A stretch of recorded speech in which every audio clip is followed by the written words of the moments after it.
Почитувани, Петре Шилегов, во ек на најголемата здравствена и економска криза, за свој врвен приоритет го има преименувањето на улици и идентитетското обезличување на градот Скопје.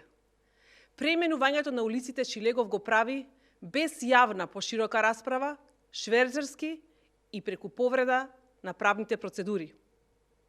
Предлозите кои се намаса се израз на фрустрациите на Шилегов и пазарењата со ДУИ на сметка на интересите на скопјани.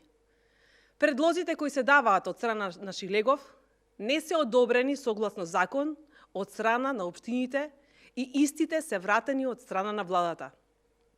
Значи прекршена е процедурата. Дополнително, таквото непочитување на процедурата раѓа нови отстапки и прекршувања. Ваквото дивење продолжува и денес, кога на седница на Комисијата за именување на улици, мостови, плоштади и други инфраструктурни објекти се ставени предлози кои не се одобрени од општините во градот Скопје.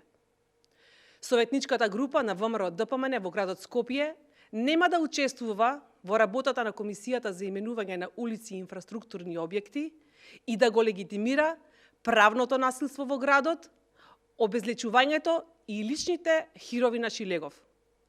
Советничката група на ВМРО-ДПМН најостро го осудува етноцидот врз градот Скопје. Се брише македонската историја, како што се удира и по најголемите дејци на својот народ. Се бришат имињата на Филип II, Јустинијан I, Христо Татарчев, Васил Чакаларов, Павел Шатев, Тодор Александров. Тоа што на бугарите не им успеа со Заев, ќе им успее со Петре Шилегов. Шилегов создава град со историја од 1945 година па наваму. Шилегов е срам за Скопје и скопјани. Ви благодарам.